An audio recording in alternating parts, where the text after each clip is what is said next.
Vamos ver agora reprodução, os tipos de reprodução dos fungos. Depois a gente vai ver a reprodução por filo de fungos, mas de uma forma geral, vamos ver reprodução assexuada. Essa reprodução assexuada ocorre por mitose, pode ser por fragmentação do micélio. Quando você tem aqui um pedaço de um micélio, ele se fragmenta e vai dar origem a um novo fungo. Pode ser por brotamento. Esse aqui é um exemplo de brotamento. Quando você tem um fungo unicelular, que ocorre a formação de um broto. A partir desse momento aqui, ocorre a formação de um novo indivíduo. Então, você vai ter, a partir desse fungo unicelular, ele se divide por brotamento. Posteriormente, você vai ter 2 novos fungos. E pode ser também por esporulação, o método mais comum nos fungos multicelulares. Quando a gente fala em reprodução assexuada, ela ocorre com mais frequência, ela pode ocorrer várias vezes por estação. Você vai ter um maior número de indivíduos. Então, quando ocorre reprodução assexuada, se tem um maior número de indivíduos, no entanto, você tem uma menor variabilidade. Por que isso acontece? A reprodução assexuada, ela ocorre por mitose. Dessa forma, a gente viu o ano passado, no primeiro ano, que a mitose é um processo em que você tem uma célula e ela se divide em 2 exatamente iguais a ela. Então, a variabilidade é muito pequena, mas em compensação você tem uma quantidade muito grande de indivíduos que se formam a partir da reprodução assexuada. Ocorre a formação de esporos assexuais, que são produzidos mitoticamente, fragmentos de hifa e brotamento, igual eu já falei anteriormente. Então, os tipos de reprodução assexuada pode ser por meio da formação de esporos assexuais, por meio de fragmentos de hifa e, igual fragmentos de hifa, igual a gente viu aqui, brotamento, que eu já mostrei para vocês. Continuando a reprodução, os tipos de esporos assexuais. Então, eu tenho aqui o esporangiósporos, que são formados por sucessivas clivagens dentro de um invólucro chamado esporângio, o qual está ligado ao esporangiósporo. Se originam de esporângios globosos, os esporangiósporos, eles vão ficar aqui dentro. Então, olha só. Então, essas bolinhas que nós estamos vendo aqui, que eu estou apontando, cada bolinha dessa, cada estruturinha dessa é chamado de esporangiósporos. Essa estrutura aqui, que vocês estão vendo, os esporangiósporos estão dentro, é chamado de esporângio globoso. Na verdade, ele é fechado, essa estrutura ela é fechada. Quando o esporangiósporo ele está maduro, ocorre uma abertura para ser liberado esse esporo, esse esporangiósporo. E essa estrutura ela é sustentada aqui por um esporangióforo. Então, eu tenho esporangióforo, que é um tipo de hifa, que sustenta o esporângio, e dentro do esporângio está o esporangiósporo. Um outro tipo de esporo assexual são os conídeos.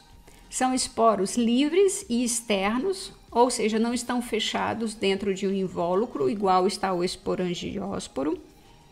Pode ser formado por uma estrutura especial no topo de uma hifa fértil. Olha aqui, isso aqui eu tenho uma hifa fértil. Então, eu tenho essas estruturinhas que vocês estão vendo, até aqui, as bolinhas aqui, Isso tudo, essas bolinhas são chamados de conídeo. Então, aqui, eu tenho o conidióforo, que é a hifa fértil. Então, olha como é interessante. O conídeo-óforo. O conídeo-óforo é onde está a estrutura ou a hifa reprodutiva, onde vai ser produzido os esporos. Como que é o nome dos esporos?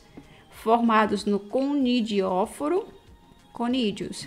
Aqui, do mesmo jeito, eu tenho esporangióforo, que é o nome, como é o nome do esporo, esporangiósporo. E eu tenho um outro tipo de esporos assexuais, que são os zoósporos. Então, esses aqui, essas bolinhas é o tipo de esporo. Cada esporo tem um nome específico. Então, nesse caso, eu tenho os zoósporos. E aqui, essa estrutura que envolve, ó, essa capinha aqui que envolve, é chamado zoosporângios, porque é lá dentro que vai ocorrer a produção do zoósporos. Isso aqui é normal nos quitridiomicetos, no filo que a gente vai estudar daqui a pouco. Esse tipo de reprodução sexuada, ela ocorre em condições desfavoráveis apenas quando se pretende aumentar a variabilidade. Ela vai ocorrer entre hifas, vai ocorrer a combinação de material genético entre hifas diferentes. E qual é a importância dessa combinação genética entre hifas diferentes? Aumentar a variabilidade. A importância desse aumento da variabilidade está relacionado à sobrevivência e à adaptação dessas espécies em diferentes ambientes. Então, aqui a gente tem, na reprodução sexuada, ocorre a formação de esporos, igual a gente vai ver daqui a pouco o nome dos esporos sexuais. Ou pode ocorrer formação ou não de estruturas especializadas, aqui nesse caso a gente vai ver. Essas estruturas especializadas são hifas especializadas. Pode ocorrer o processo de plasmogamia e cariogamia. Gamia significa casamento, união. Então, plasmogamia é quando ocorre a fusão de duas células ou de duas hifas e ocorre inicialmente a fusão dos dois citoplasmas. E posteriormente ocorre o processo de cariogamia. Cario significa núcleo, gamia, junção ou fusão ou casamento. Cariogamia significa que os núcleos vão se fundir. Então, dessa forma, ocorre a fusão do núcleo. Aqui dá pra gente ver, ó, tem duas estruturas especializadas. Aqui, ó, dá pra gente ver bem bonitinho, onde vai ocorrer o processo de plasmogamia. Eles se fundiram o citoplasma, tá vendo que tem um núcleozinho vermelho e um amarelo. E aqui é o processo de inicial plasmogamia. Posteriormente, esse núcleo vai se fundir, o vermelhinho se funde com o amarelo. Olha aqui, dá pra gente ver no maior, pelo processo de cariogamia, onde vai ocorrer o processo de formação de um zigoto. Os principais tipos de esporos sexuados. Os esporos sexuados se originam da fusão de estruturas diferenciadas com caráter de sexualidade. É aquilo que eu falei, você vai ter o núcleo haploide de uma célula doadora funde-se com o núcleo haploide de uma outra célula receptora, formando um zigoto. Posteriormente, por divisão meiótica, originam-se 4 ou 8 núcleos haploides, alguns dos quais se recombinam geneticamente. Os 3 tipos mais comuns de esporos sexuados são zigósporos, ascósporos e basidiósporos. Aqui a gente consegue ver que inicialmente ocorreu um processo de plasmogamia, então ocorreu a fusão da hifa. Então aqui você tem 2 núcleos dentro de um mesmo citoplasma e posteriormente ocorreu um processo de cariogamia. Lembrando, cario vem de núcleo, gamia de casamento, junção, fusão. Ocorreu a fusão desses 2 núcleos aqui, ó, formando um zigoto. Haploide N, quando juntou os 2, diploide. Então, ocorreu a formação do zigoto, que posteriormente vai ocorrer um processo de meiose. O processo de meiose que nós vimos lá no primeiro ano, ocorre a formação dos esporos em fungos e plantas e gametas nos animais, ocorre o processo de meiose, em que essa célula diploide vai dar origem a 4 células haploide.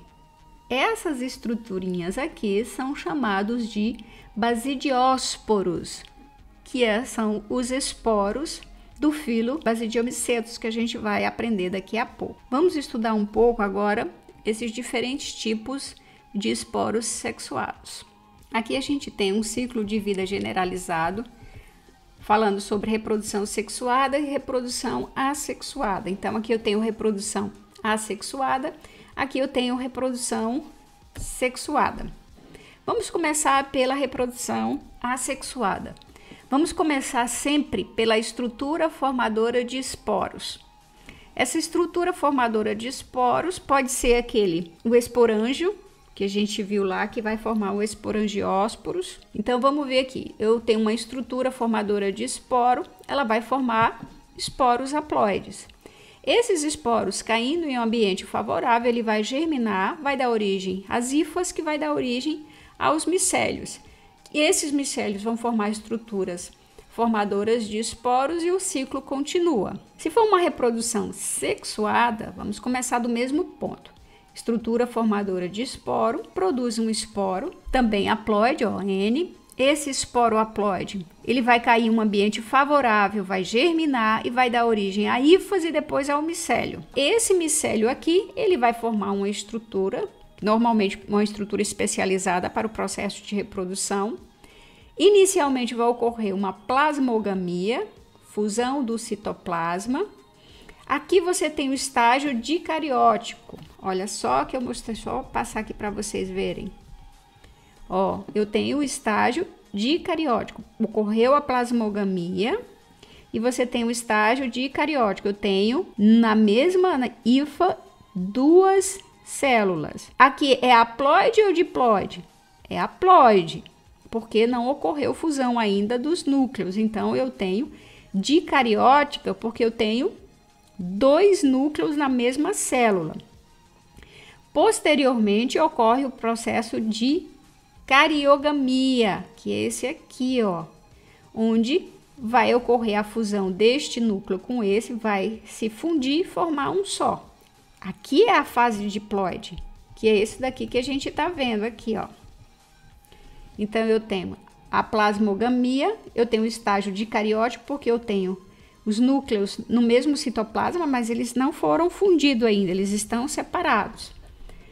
Quando ocorre a cariogamia, aí sim ocorre a fusão do núcleo, eu vou ter um estágio diploide, porque ocorreu a fusão. Depois ocorre a meiose, igual a gente viu na figura anterior, ocorre uma célula diploide, vai dar origem a 4 células haploides, e são essas células haploides que vão, né, liberar os esporos, que vai cair em um ambiente favorável, vai germinar, formar micélios, que vai formar essa estrutura formadora de esporo, e aí continua o ciclo. Vamos estudar agora as relações filogenéticas dos fungos. Então, o que todos os fungos têm em comum? Então, ele tem parede celular com quitina, absorção de nutrientes do meio, enzimas extracelulares que elas vão lá e vão digerir o material para depois ser absorvida por esses fungos. Possui hifas, reprodução por esporos. E aí você tem aqui os ramos. A partir desses ramos, a gente tem as diferenciações. Então, os primeiros teriam sido os quitridiomicetos ou quitridiomicotas. São normalmente fungos aquáticos. Posteriormente, e possui muitos flagelos, ocorreu aqui um evento da perda de flagelos e teria surgido os zigomicotas. Olha aqui, o zigomicota tem a estrutura, são os zigósporos. Posteriormente, eu teria o aparecimento do corpo de frutificação. Quando ocorreu o aparecimento do corpo de frutificação, apareceu dois novos filos, né? Os filos ascomicotas e os filos basidiomicotas. Então, eles dois possuem corpos de frutificação. Esses corpos de frutificação, os ascocarpos, que vão produzir os ascósporos. Aqui é a mesma coisa, eu tenho o basidiocarpo, carpo é fruto, então ó, isso daqui que vocês estão vendo é um basidiocarpo. Nesse basidiocarpo vai estar o basidiósporos, que são os esporos sexuados desse basidiomicota. A mesma coisa nesse aqui. Essa estrutura que a gente está vendo é o ascocarpo. Carpo, lembrando, é fruta, parece realmente uma fruta, né? Ele é mais carnoso, então ascocarpo. E aqui nesse ascocarpo ele vai produzir um tipo de esporo sexuado que é chamado de ascósporos. Filo Chytridiomycota ou Chytridiomycetos. Esses fungos normalmente são de água doce, ou também pode ser encontrados em água salgada. É encontrado também no trato digestivo de mamíferos e herbívoros. Em relação ao modo de vida, podem ser saprófitas, ou seja, são indivíduos decompositores, invasores primários de matéria orgânica, pode ser parasitas de plantas, vetores de vírus de plantas e podem ser simbiontes, os quitrídeos anaeróbicos do rumen, que auxilia a degradação das fibras no estômago, no sistema digestório dos ruminantes. Continuando o filo Chytridiomycota, a reprodução ele pode ser assexuada por zoósporos e sexuada pela fusão de gameta formando os zigósporos. Então aqui a gente tem a representação da reprodução sexuada, em que ocorre a formação da estrutura masculina, da estrutura feminina, ocorre a união dessas duas estruturas, formando um zigoto, e esse zigoto vai formar uma nova estrutura. Posteriormente, esse indivíduo aqui, ó, ele vai formar, tu tem as estruturas reprodutoras, que por reprodução assexuada vai formar os zoósporos. Esses zoósporos, caindo em ambiente favorável, vai germinar e vai dar origem a novos indivíduos. A morte. Vamos estudar agora o filo Zygomicota. Os zigomicetos, você pode chamar zigomicota ou zigomicetos, não apresentam corpos de frutificação, são pluricelulares, são formados por hifas sinocíticas, igual a gente já viu lá no início da aula, que são hifas sinocíticas, são hifas aceptadas. Os zigomicetos terrestres, eles na sua grande maioria são saprófagos, alimentam-se de matéria orgânica morta. O principal representante são os risópos, que é o bolor do pão. Então, quando a gente deixa aquele pão em um ambiente úmido por um tempo, você vai ter aqui esse bolor aqui. Deixa eu colocar aqui pra gente. Isso daqui, esse bolor que tem no pão, é justamente provocado pelo Rhizopus, espécies do gênero Rhizopus, aqui também no morango. Esses tipos de bolores também vão aparecer em bolachas, em biscoito, bolos. Aqui a gente tem as principais características: micélios cenocíticos, geralmente abundante.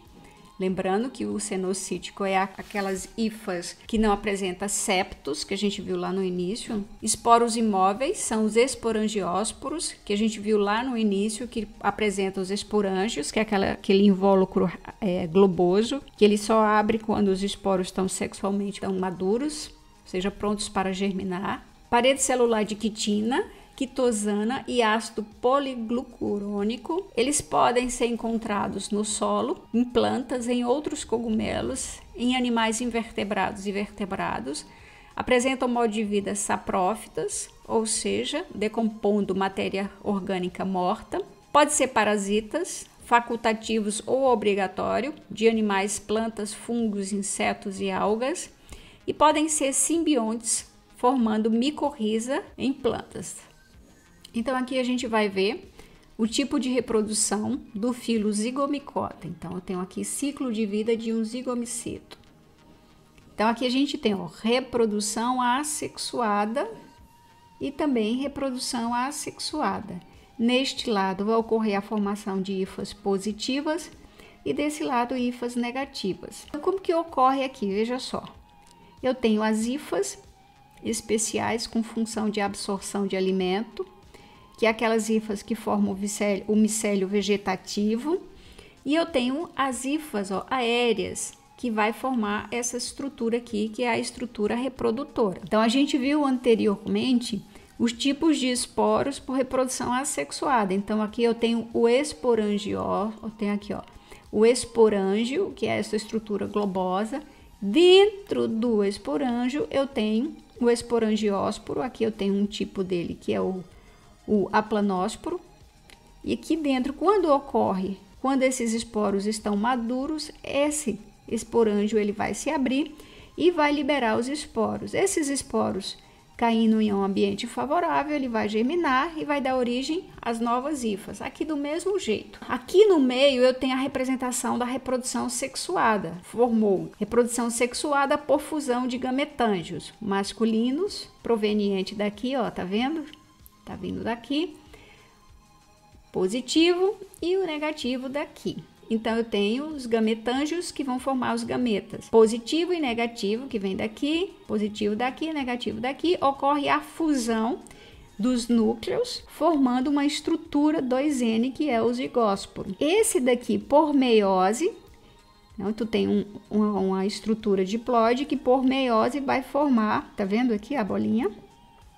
O zigósporo, que por meiose vai formar essas estruturas com os esporos que são haploides.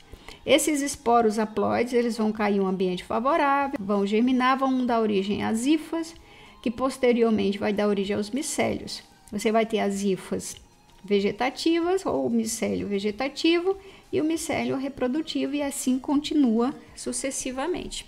Filo Ascomicota ou Ascomicetos. O filo Ascomicota ou os Ascomicetos compreende o maior grupo do reino Fungi, constituindo de aproximadamente 75% de todos os fungos descritos. Seus representantes são considerados cosmopolitas e são encontrados na natureza como saprófitos, parasita, especialmente de plantas, ou em associações mutualísticas com algas unicelulares, formando os líquens.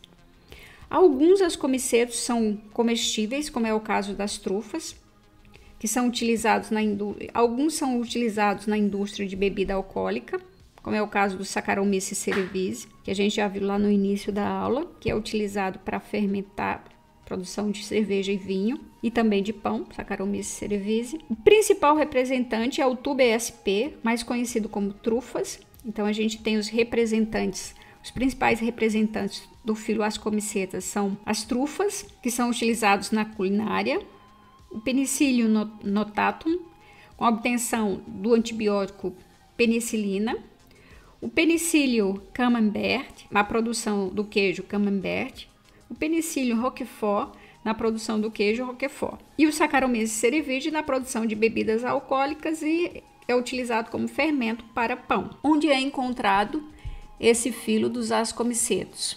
No solo, na água, na planta e nos animais. E a gente tem alguns exemplares dos ascomicetos, que sempre você vai ver em matéria orgânica em decomposição, que também as árvores. A maioria se alimentam, eles são saprófagos, se alimentam em matéria orgânica morta. O modo de vida saprófitas, igual eu já falei, podem ser parasitas e podem ser simbiontes, formando os líquens e as ectomicorrizas. A importância dele, produção de antibióticos, igual eu já falei, pode causar doenças em plantas e animais e podem produzir as micotoxinas. Os aspergilos, eles produzem muito essas micotoxinas. O que são essas micotoxinas? São substâncias tóxicas que eles liberam no ambiente onde ele é encontrado. Essas micotoxinas, elas causam câncer, principalmente de fígado. E essas micotoxinas, a gente não consegue, por exemplo, se eu for comer ele é muito rico em oleaginosas. Então, por exemplo, amendoim, castanha do Pará, castanha de caju. Se eu colocar essas castanhas em temperaturas altas, eu vou conseguir matar o fungo, mas eu não consigo eliminar a toxina. Então, é extremamente perigosa essa toxina. Então, você tem que olhar e evitar comprar essas oleaginosas em locais ou que não tenha controle, verificar se existe a presença de fungo nessas oleaginosas e, no caso, não se alimentar dela, uma vez que mesmo que você coloque em temperaturas altas, você não consegue se livrar dessas micotoxinas. Você se livra do fungo, mas o produto produzido por ela, que são as micotoxinas, permanecem. E existem espécies comestíveis de alto valor, que são as trufas, que são, dependendo da trufa, ela pode ser até, as gramas, né, pode ser até mais cara do que ouro. Vamos ver agora a reprodução assexuada no filo Ascomicota ou os ascomicetos. Ocorre por fisão binária ou gemulação. Ocorre por divisão simples, por mitose simples, ou por gemulação, aquele brotamento que a gente viu lá na levedura no início da aula. Ocorre a formação de esporos assexuais, que são os conídeos. Em relação à reprodução sexuada, então vamos ver a partir daqui, ó. Então aqui eu tenho o ascocarpo, que é a estrutura reprodutora. É aquela que faz, esse ascocarpo é formado por aquele micélio reprodutivo. Aqui dentro desse ascocarpo, ele é formado por essas estruturinhas aqui. É como se eu tivesse dado um zoom para cá, ó. Se você reparar, Aqui já ocorreu o processo de plasmogamia. Eu tenho hifas em que ela tem aqui os dois núcleos. No mesmo citoplasma eu tenho os dois núcleos. Aqui já ocorreu o processo de plasmogamia, por isso que ele está no estágio dicariótico. Di porque tem duas, ou seja, tem dois núcleos. Depois ocorre o processo de cariogamia. Eu já expliquei a vocês que o processo de cariogamia, cario vem de núcleo, gamia, casamento, fusão. Ocorre, a fusão do núcleo. Esse núcleozinho azul se fundiu com vermelho e formou esse bonitinho aqui, que é um zigoto diploide. Esse núcleo diploide, ele vai sofrer meiose, por meiose que a gente já aprendeu lá no primeiro ano. Uma célula diploide vai dar origem a 4 células haploides. Após a meiose, vai ocorrer o processo de mitose. Ocorre divisão mitótica, que cada uma dessas células vai se dividir por mitose, e desta forma você vai ter 8 células haploides. Aqui a gente tem o que chamamos de já os ascósporos, que são os esporos sexuais. Aqui nós estamos estudando reprodução sexuada. Essas estruturinhas, como eu falei, é o zoom desse ascocarpo. Formou-se os ascósporos, esses ascósporos são liberados. Então, esses esporos são liberados, caem num ambiente favorável, vai germinar, formar as hifas. Essas hifas vão entrar no processo de plasmogamia e vai formar os ascocarpos. Vai formar novos ascocarpos. Isso daqui é para que vocês entendam. Aqui eu formei, aqui eu já tenho um ascocarpo. Aqui eu vou formar um novo indivíduo que ele vai crescer, vai ter micélios vegetativos. Depois desses micélios vegetativos é que ele inicia a formação do micélio reprodutivo, que é esse ascocarpo, para começar tudo de novo. Aqui continuando o filoascomicota, com reprodução assexuada por brotamento no caso das leveduras. O filo Basidiomicota ou Basidiomicetus. Os representantes do filo são considerados cosmopolitas. O que é um indivíduo cosmopolita? Ele é encontrado em todo local. E são saprófitos, são comumente denominados cogumelos, igual a gente está vendo aqui, diferentes tipos de cogumelos. Tem como principal característica a presença de basídios contendo basidiósporo. Geralmente eles produzem 4 basidiósporos na reprodução assexuada. A reprodução assexuada também pode ser encontrada. O basídio, ele é formado a partir de um basidiocarpo. Isso daqui é um basidiocarpo. Essa estrutura, o cogumelo em si é um basidiocarpo. Esse basidiocarpo, ele é constituído basicamente por um pílio. O pílio é esse chapéu aqui, bonitinho. Esse chapéu bonitinho do cogumelo é chamado de pílio. Lamela, que é uma estrutura pregueada. Quando você virar este cogumelo, quando você aqui embaixo, ele tem essa estrutura pregueada chamada lamela.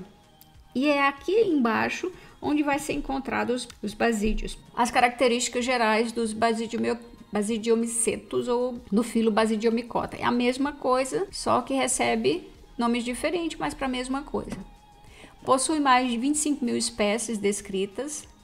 É um grupo grande e diverso, incluindo desde espécies microscópicas até visíveis a olho nu, como esses aqui que a gente está vendo. Características gerais: esporos sexuais externos, que são os basidiósporos, produzidos em basídios, e micélios bem desenvolvidos e septados. Aqui a gente tem o Basidiomicota, esse aqui é o pílio do Basidiomiceto.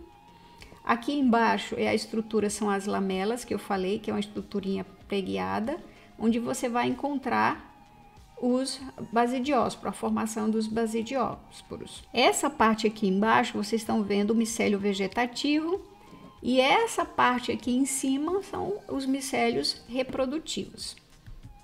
Aqui a gente está representando o processo de formação dos esporos. Então, voltando aqui, eu tenho plasmogamia, cariogamia, ocorre meiose.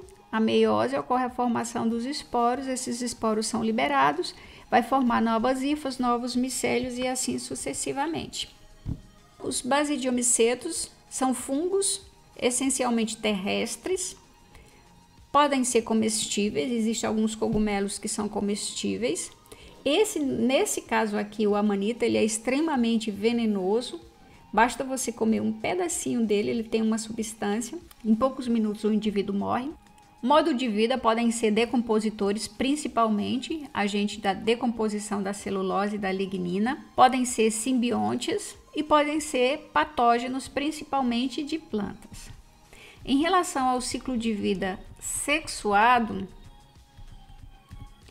igual eu mostrei para vocês, ó, eu tenho o basidiocarpo, que é essa estrutura. Esse basidiocarpo é formado pelo micélio reprodutivo. Aqui embaixo, ó, embaixo do pílio, aqui eu tenho o pílio, aqui eu tenho as lamelas, tá vendo que eu falei para vocês? Então, nessas lamelas são formadas por hifas contendo dois núcleos, ó, um aqui, outro aqui. Você tem estruturas que ocorreu o processo de plasmogamia, em que tu tá no estágio dicariótico, tem dois núcleos no mesmo citoplasma.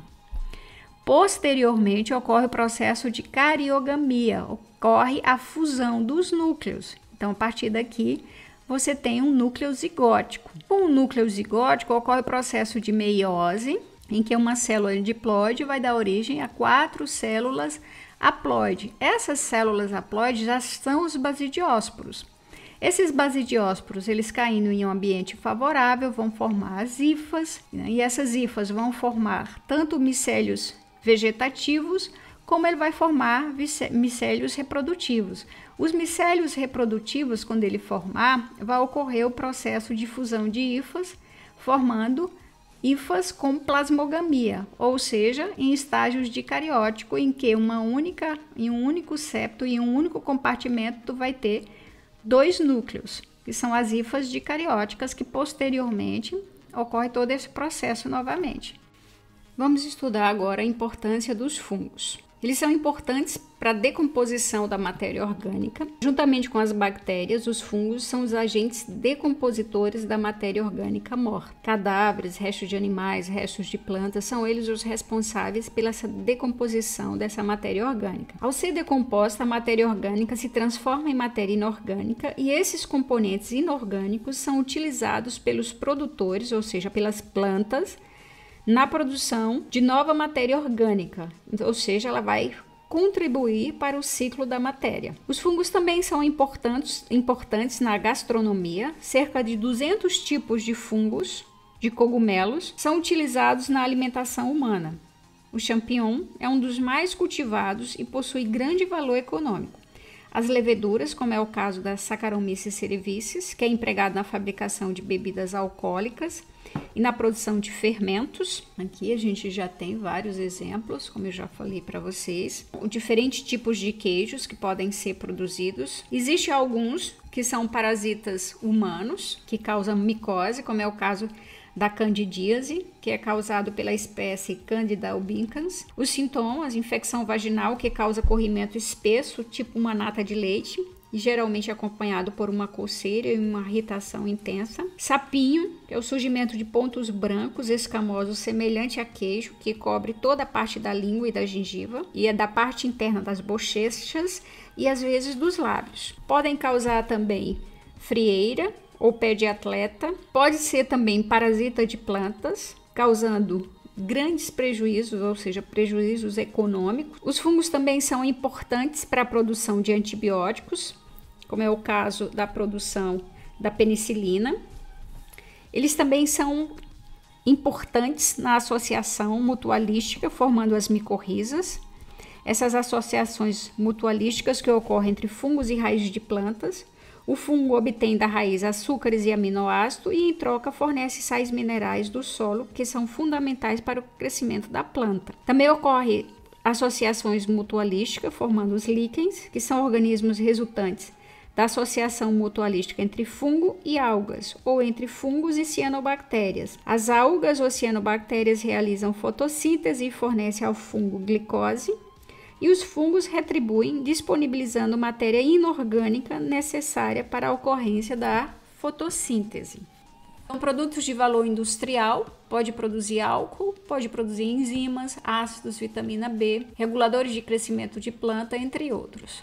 Pode causar doenças em plantas, perdas econômicas e sociais, extinção de espécie em escala regional e pode ser utilizado em controle biológico de ervas daninhas, como é o caso dos micoherbicidas, ou seja, são fungos que matam ervas daninhas. Podem ser simbiontes, como é o caso das micorrizas, que é a associação de fungos com as raízes aqui. Pode ter associação endófitos com algumas plantas, com artrópodes, e pode ocorrer a formação de líquens aqui, que é a associação do fungos com algas. Aqui nós temos líquens. As líquens eles podem ter atividade antibacteriana, são utilizados como um veneno em flechas de índio nos Estados Unidos, alguns tipos que têm diferentes tipos de líquens. Corantes também são utilizados, pode ser utilizado na formação de geleias, condimento para pão no Egito e ingredientes de perfumes para fixação, perfumes finos. Então eu tenho diferentes espécies de líquens, diferentes associações de líquens, dependendo da região, que pode ter diferentes utilizações. Pode ser utilizado em controle biológico de doenças e pragas. O exemplo desse aqui, Arthrobotre, é esse aqui, ó. Então essa estrutura que vocês estão vendo aqui é o nematóide. E essa estruturinha que vocês estão vendo aqui, que parece um anelzinho aqui, é o fungo que ele pegou esse parasita aqui, que é um nematóide. Algumas doenças de fungo são pouco agressivas, mas são mais comuns em regiões tropicais e acomete principalmente indivíduos que são imunodeprimidos, ou seja, que possuem AIDS, câncer ou que fez um transplante. Pode causar alergias, indivíduos que têm alergia a esporos.